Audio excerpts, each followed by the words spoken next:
भगवान श्री कृष्ण की मधुर बाल लीलाएं। देवताओं द्वारा गर्भस्थ भगवान जी की स्तुति। भगवान जी कहते हैं कि हमारा मंगल में श्री विग्रह विशुद्ध सत्व में है, अर्थात भगवान में है। हमारे देह में देही का भेद है। हमारे शीर धर आत्मा दो हैं, एक नहीं। शीर जड़ है और आत्मा चेतन है। शीर भगवान जी की प्रकृति अवश्य है, परंतु वहाँ परा अपरा भेद से जीव व शीर में भेद है, परंतु भगवान जी के शीर और भगवान में भेद नहीं है। शीर भी भगवान और भगवान ही शरीर है।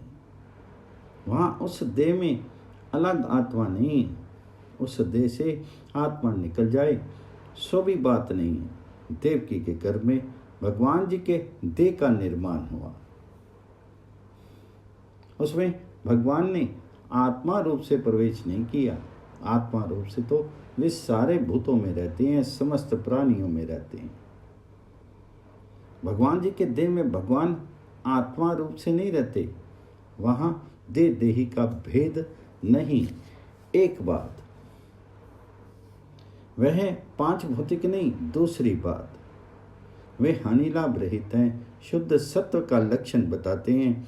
कहा जाता है कि वह ना कभी बना और ना बिगड़ा। उसका जन्म और मृत्यु हुआ ऐसा नहीं है। इस बात का गीता में भगवान जी ने संकेत किया है। यहाँ तीन बातें बताई हैं। अजन्मा होते हुए, अविनाशी रहते हुए तथा समस्त अनंत ब्रह्मांडों के ईश्वर रहते हुए भी अपने स्वभाव से लीला के लिए भगवान प्रकट होते हैं। ये इस श्लोक का शब्दार्थ है। प्रकृति का अर्थ है स्वभाव। प्रेम परवशता भगवान जी का स्वभाव है। ये उनकी प्रकृति है। लीला कृपा रसवादन करने कराने के लिए भगवान जी का प्राकट्य होता है। प्राकट्य होता है ना कि देह बनता है। ब्रह्मा जी कहते हैं कि सत्यम विशुद्धम श्रते भगवान स्थितो श्रीरानाम श्रेय उपायन मभु। सबको कल्याण प्रदान करने वाले, परम कल्याण करने वाले संसार की स्थिति के लिए ही आप अपने विशुद्ध सच्चिदानंद में देह को प्रकट करते हैं। यही याद रखने की बात है कि भगवान का देह पांच भौतिक देही का भेद तथा जन्म मृत्यु वाला तथा आने जाने वाला नहीं है।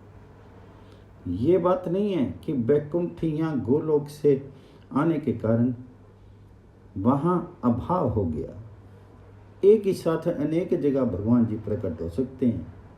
अनंत अनंत स्थानों में अनंत रूपों में वे परिपूर्ण हैं। परिपूर्ण की अपूर्णता कभी नहीं होती है। पूर्ण में से पूर्ण निकाल दिया देने पर भी पूर्ण ही रह जाता है। इसलिए जो भगवान हैं उनकी आराधना होती है। ये बड़े समझने की बात है कि उपासना के लिए उपास्य की आवश्यकता होती है और असंग चिन्ह में ब्रह्म किसी का उपास्य नहीं हो सकता। स्वाध्याय, वेद, क्रिया, योग या तप, योग या समाधि के द्वारा जिसकी आराधना की जाती है वह उपास्य देव विशुद्ध सत्व में ही है। बड़े इसे कोई माने या ना माने। किसी ने कहा हम राधा कृष्ण की पूजा नहीं करते हैं, हम तो केवल कृष्ण की करते हैं। ऐसी बात भ्रांत है। ये सिद्धांत है कि जहाँ कोई शक्ति नहीं है वहाँ शक्तिमान की सत्ता ही नहीं है। शक्ति से ही शक्तिमान बनता है। जहाँ लीला विलास नहीं वहाँ श्री कृष्ण है ही नहीं। इसलिए जितने भी सविशेष रूप हैं वे भगवान जी की शक्ति को साथ लेकर के ही हैं। वे विशुद्ध सत्व में हैं ही, लेकिन जो सच्चिदानंद मन में हैं वहाँ पर भी संवृत, संघिनी और आनंदात्नी जैसे तीन शक्तियों की आवश्यकता है। यद्यपि वे नित्य हैं, सर्वभूत हैं, कहीं उनसे वियुक्त होते नहीं।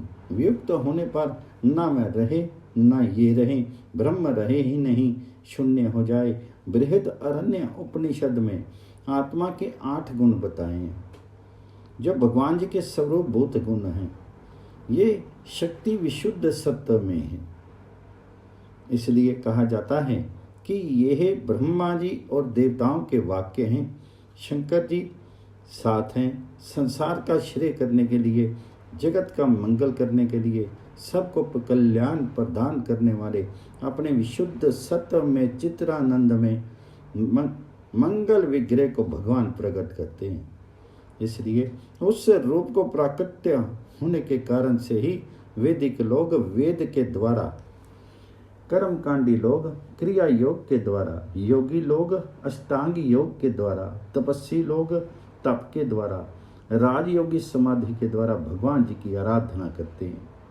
और आराधना का कोई आश्रय ना हो तो किसकी आराधना करेंगे? आराधना ही इस बात को प्रकट करती है कि ये विशुद्ध सत्व में नित्य सत्य सनातन भगवान हैं। इसलिए हे भगवान, हम इस प्रकार से आपकी उपासना करते हैं। आप हमें अपनी मंगल में शरण प्रदान करें। शरणागति चाहने के लिए भगवान में विश्वास होना चाहिए और भगवान जी के चरणों के प्रति मन में आदर बुद्धि होनी चाहिए। भगवान के चरणों को माइक मान लें और मान लें कि ये उनके हाथ पैर, जगत के हाथ पैर की तरह बनावटी चीज़ है।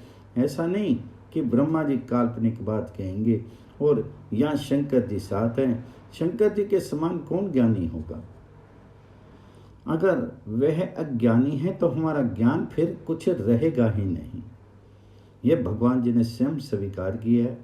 कहते हैं कि भगवान के चरण कमलों का जो आश्रय है वह यही संसार से पार होने का एकमात्र उपाय है।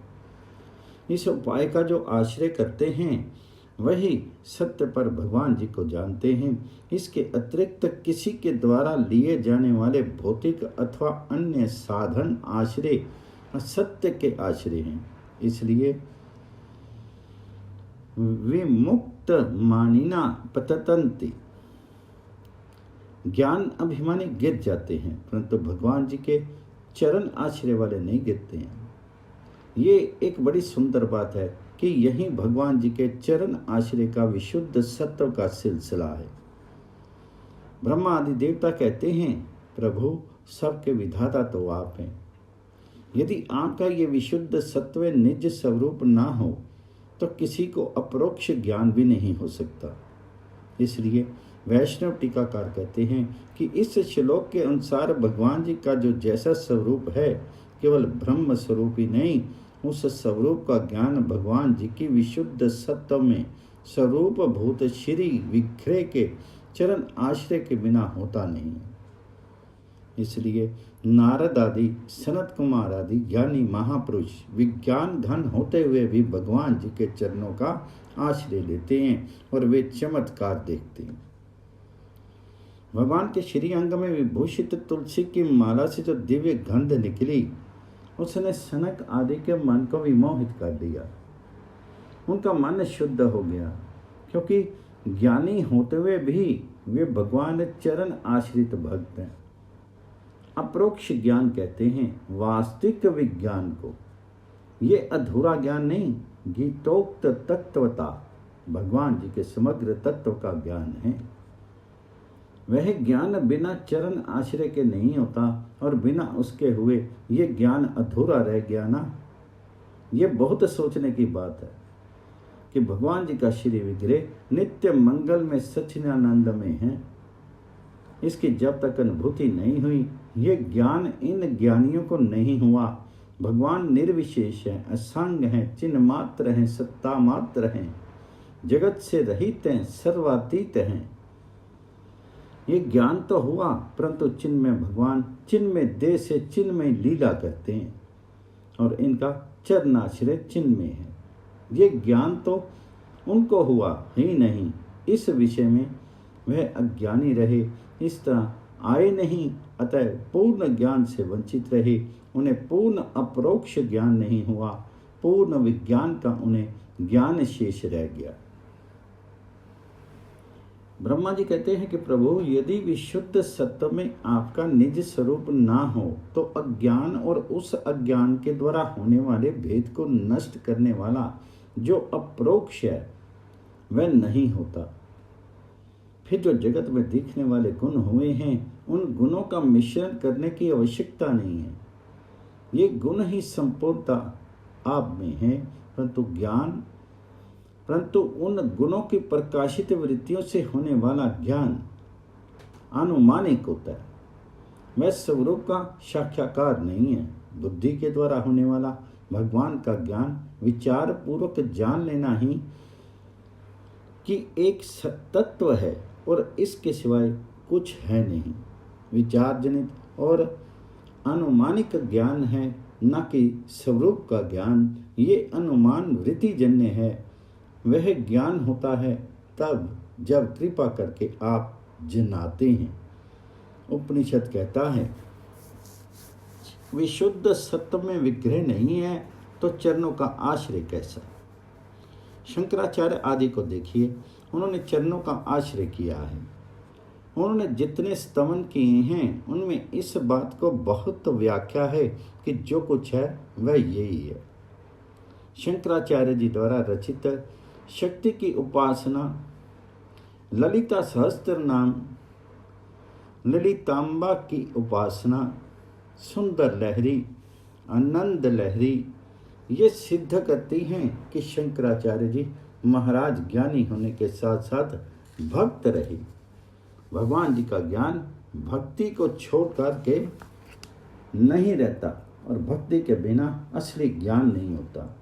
इसलिए भक्ति की बड़ी आवश्यकता है। इसलिए इस स्तवन में भगवान जी के चरण आश्रय का ही विशेष महत्व बताते हुए कहा गया है कि भगवान जी के चरण आश्रय के बिना वह चीज मिलती नहीं। गुणों का प्रकाश करने वाली वृत्ति से भगवान जी का ज्ञान होने वाला अनुमानिक ज्ञान है। बुद्धि भगवान जी को जान नहीं सकती, इसे भगवान स्वयं जना दें तभी जाना जा सकता है। भगवान के संस्पर्श के सुख की बात क्या बुद्धि जान सकती है? भगवान जी के प्रसाद में व्याप्त स्वाद को क्या बुद्धि जान सकती है? उसे जाने बिना सारा ज्ञान अधूरा रह जाता है। ये सिद्धांत है।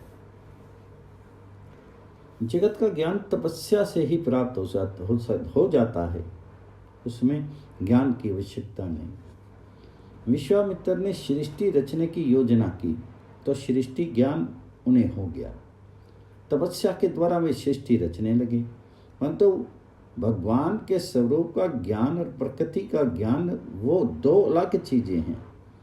भगवान के विशुद्ध सत्य में मंगल में स्वरूप तथा इनकी लीला का ज्ञान ना होने तथा कोई अप्रोक्ष नहीं। अप्रोक्ष से रहित ज्ञान अज्ञान का पूरा बाधक नहीं।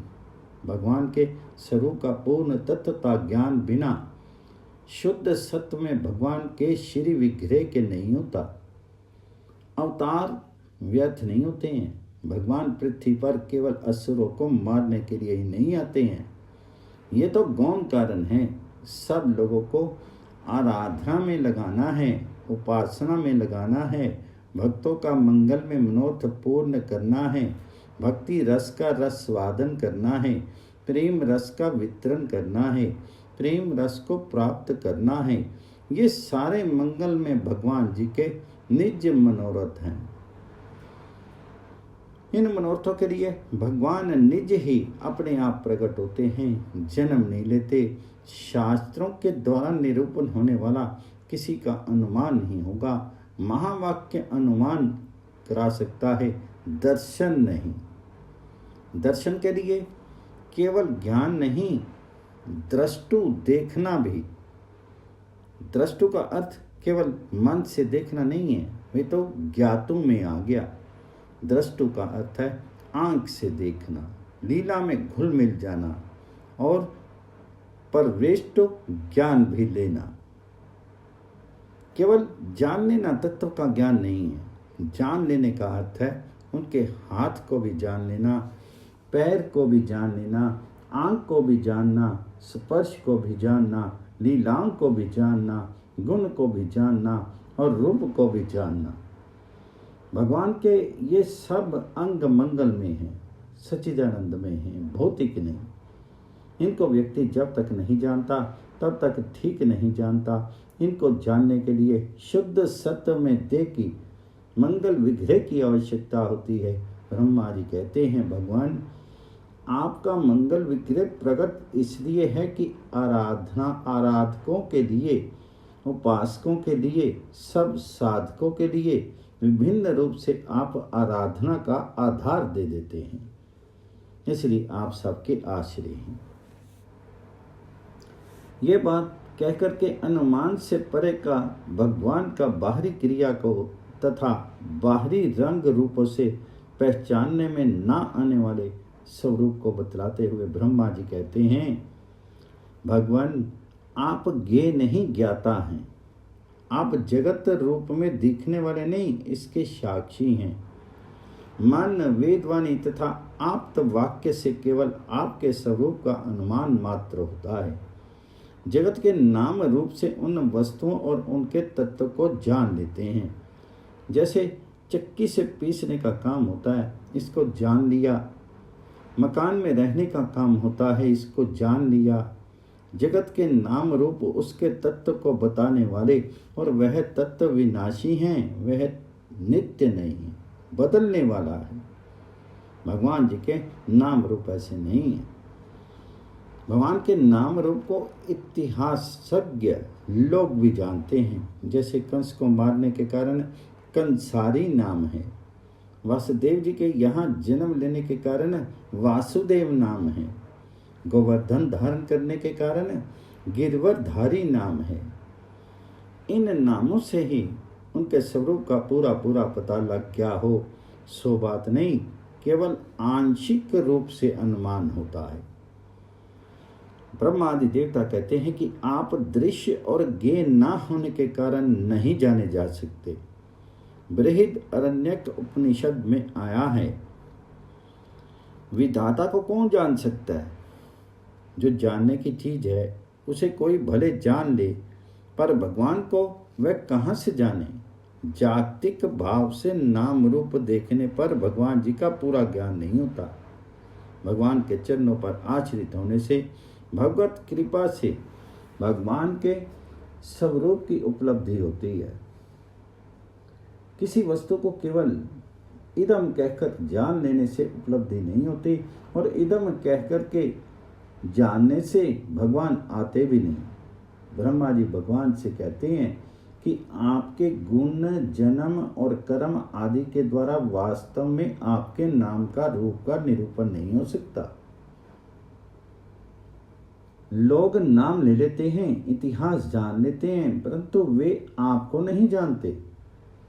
आपको जानने के लिए तो आपकी कृपा ही अपेक्षित है, जो आपके चरणों का आश्रय ले करके अपने जीवन की सारी क्रियाओं को आपके समर्पण कर देता है तथा आपके नाम और रूप को दिव्य मान करके क्रियाओं के द्वारा इनका स्मरण और गान करता है।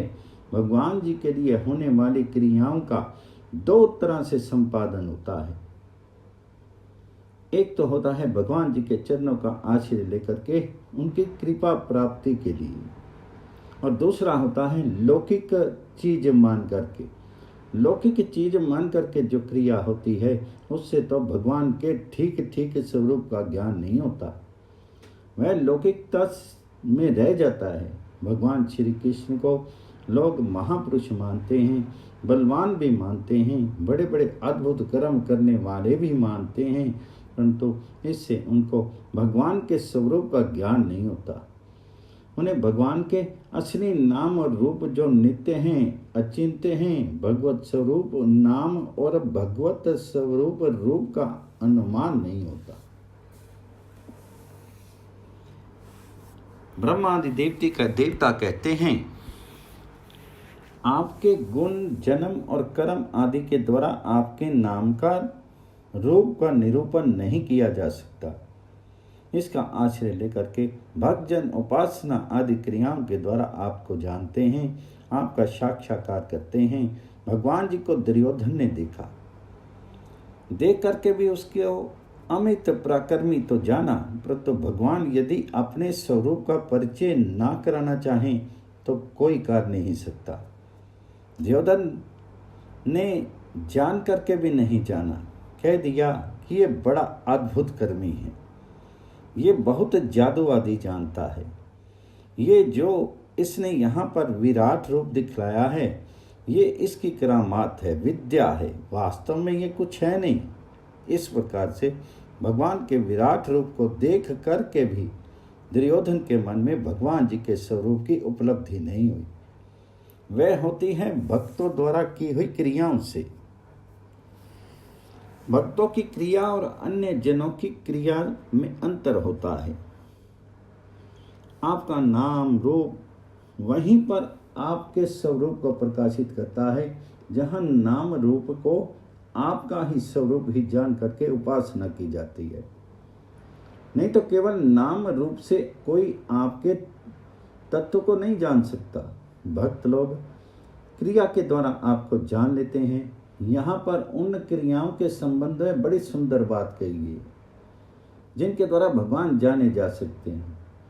भगवान के नाम गुणों तथा भगवान के रूप को भगवत रूप पहले जाने।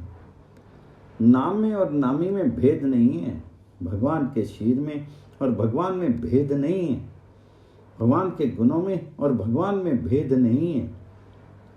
ऐसा मन में निश्चय करके भगवान के चरणों की कृपा का ही बल लेकर के जब इन क्रियाओं को किया जाए तभी भगवान जी का साक्षात्कार होता है। ये क्रिया से क्रियाएं क्या हैं? उनको इस जन्म मृत्यु के संसार सागर में फिर नहीं आना पड़ता। ना भय कल्पते। कहते हैं कि आपके चरण कमलों की सेवा में ही जिनका चित्त नित्य अवशिष्ट है, जिनका चित्त आपके चरणों में प्रविष्ट हो गया, वही पुरुष आपके नाम रूप का मंगल में स्मरण, श्रवण, कीर्तन और ध्यान करता है और फिर आपकी कृपा से भाव सागर में नहीं आता। चित्त भगवत आचरण विंद से अवशिष्ट हो जाए, इसके 3 उपाय बताए हैं। एक, भगवान जी के नाम रूप में, भगवान जी के गुणों में भगवत बुद्धि करके इनको अपने चित्त में बार बार लाना, जिससे चित्त में भगवान जी आ जाएं। दूसरा, नाम रूप के द्वारा भगवान जब चित्त में आ जाएं, फिर इनमें इतनी वृत्ति लगे कि भगवान का वह नाम रूप चित्त पर इतना अधिकार कर ले कि चित्त में वह रहे ही नहीं, चित्त को ही वह ले जाए, चित्त उसका बन जाए। चित्त में भगवान आवे एक बात, चित्त उनका बन जावे ये दूसरी बात, और तीसरी बात, चित्त में चित्त उनका नहीं, भगवान ही चित्त बन जाए। ये विषय आगे आएगा रास पंचाध्याय में कि भगवान जी का 3 प्रकार से चिंतन होता है। मुख्य 3 प्रकार हैं, इनके विशिष्ट प्रकार तो बहुत से हैं। भगवान चित्त में आकर के भर जाएं, चित्त भगवान जी के साथ चला जाए और भगवान ही चित्त रूप में आकर के भर जाएं। ये प्रसंग भ्रमर गीतों में आया है। उद्धव जी ने श्री गोपांगनाओं को समझाते हुए उपदेश दिया, श्री भगवान सर्वव्यापी हैं, सर्वत्र हैं, बाहर से उनको क्यों प्राप्त करना चाहती हो? अपने मन में सर्वव्यापक भगवान ब्रह्म का ध्यान किया करो। अपने को ज्ञानी मानने वाले हैं, वे ज्ञानी नहीं हैं, हंसते हैं कि गोपियां भगवान को चित्त में प्रवेश नहीं करा पाई, इसलिए उनको उद्धव जी ने उपदेश दिया, इसलिए उनका उत्तर भी मूर्खतापूर्ण हुआ। गोपियों ने कहा कि महाराज, हमारे चित्त में श्याम सुंदर बस गए, जगह है नहीं तो कहाँ पर ब्रह्म का ध्यान करें? हृदय में कहीं जगह रही नहीं। नंद नंदन ने हृदय को छा लिया, उनके रहते किसी दूसरे को और कहाँ से लावें और कैसे लावें? जगह ही नहीं बची। इसका अर्थ है कि चित्त भगवान से भर गया, भगवान जी के सिवाय और कुछ रहा ही नहीं। गोपियों ने कहा कि हम किसी दूसरे का ध्यान नहीं कर सकते क्योंकि जगह नहीं है। दूसरी गोपियों को बुलाया तब उन्होंने कहा, महाराज, जो गोपियां अभी आपके पास आई थी उन्होंने ये कहा था कि उनके चित्त में भगवान जी का प्रवेश हो गया है, हमारा चित्त तो हमारे पास रहा ही नहीं। तो उद्धव जी बोले, क्या हो गया चित्त को? गोपियां बोली, चित्त को श्याम सुंदर अपने साथ ले गए। उद्धव मन ना भय 10-20, एक हो तो सो गयो साम संग, को अब राधे ईस। चित्त एक रहा जो श्याम सुंदर के साथ चला गया, अब ईश्वर की आराधना कौन करे जब चित्त ही नहीं है। फिर तीसरे मंडल ने आकर के बताया कि महाराज, आप उनसे कहो जो हमारे अंदर चित्त बने बैठे हैं, हमसे कहने की आवश्यकता नहीं है, क्योंकि हमारे पास तो अपना चित्त है ही नहीं है। अपना चित्त तो तब ध्यान करने की बात सोचें, कुछ कहना हो ध्यान आदि की बात तो जा करके उनसे कह दीजिए, जिनका चित्त यहाँ हमारा चित्त बन करके काम कर रहा है। उन्होंने पूछा, किसका चित्त तुम्हारा चित्त बना है? तो गोपियों ने पूछा, आप जब मथुरा से चले थे उस समय श्याम सुंदर ने आपसे क्या कहा था, याद कीजिए। श्री कृष्ण ने कहा था, मेरा मन उनका मन बन रहा है, मेरे प्राणों से वे अनुप्रणित हैं, मेरे लिए उनके जगत विषयक सारे कार्य कभी के परित्यक्त हो गए, इसलिए यहाँ पर जो चित्त बने हैं उनके लिए आपका उपदेश हो सकता है, हमारे लिए कुछ नहीं है। आविष्ट चेता कहते हैं कि जिनका चित्त भगवान जी में आविष्ट हो गया, भगवत चरणार विंद में जिनका चित्त लगा है, तथा जिनका सारा विश्वास, सारा भरोसा, सारी आत्मीयता एकमात्र भगवत चरणार विंद में आकर के केंद्रित हो गई, ऐसे भक्त भगवान के मंगल में नामों और रूपों का श्रवण, कीर्तन, स्मरण और चिंतन करते हैं। यहाँ 4 बातें बताई: सुनना, गाना, कहना, याद करना और ध्यान करना। भगवान के नाम रूप ही निरंतर श्रवण करना, भगवान जी के नाम रूप का ही निरंतर कथन करना, भगवान जी के नाम रूप का निरंतर स्मरण करना, भगवान जी के नाम रूप का ही निरंतर ध्यान करना, ये 4 अंग हैं। पहले सुनना, लेकिन इसके लिए सुनने में रति होनी चाहिए। सुनने में भी रुचि नहीं होती है, रति की बात तो लग रही, रुचि ही नहीं होती है। रुचि होने पर सुनने से चित्त हटता नहीं। भगवान जी का नाम और भगवान जी का रूप सुनने को मिलता रहे तो इसके बाद फिर कोई और चीज़ की आवश्यकता नहीं रहती। भगवान जी के चरणों में जिनका चित्त निविष्ट है वह जगन नाम रूप गुणगान सुनने में ही नित्य सचेष्ट रहता है। इसी में उनकी संतुष्टि होती है, इसी में चित्त की प्रीति होती है और इसी में वे रमते हैं। भगवान जी का नाम रूप नित्य सुनने को मिलता रहे तथा सुनने में हमारी रुचि और रति हो जाए। जब आपस में बातचीत हो तो भगवान जी के नाम रूप का ही कथन हो। इसमें बहुत बड़ा एक लाभ है और जगत भी लाभ है।